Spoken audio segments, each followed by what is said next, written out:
अस्सलामुअलैकुम नाज़रीन, PC world news से मैं हूँ रिदा सिंधु। फैसलाबाद डिप्टी कमिश्नर मोहम्मद अली की हिदायत पर असिस्टेंट कमिश्नर समुद्री फैसल सुल्तान ने चक 469 गाफबे के रूरल हेल्थ सेंटर का अचानक दौरा करके हाजिरी रजिस्टर, अद्वियात की दस्तयाबी और सफाई की सूरत हाल चेक की।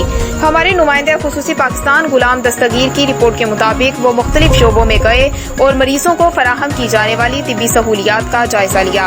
उन्होंने मशीनरी की वर्किंग हालत को चेक करते हुए मरकज़े सेहत की इंतजामिया से कहा कि मरीजों को इलाज मुआवजे की मियारी सर्विसेज तेज रफ्तारी से फराहम की जाएं ताकि उनके एतमाद में इजाफा हो।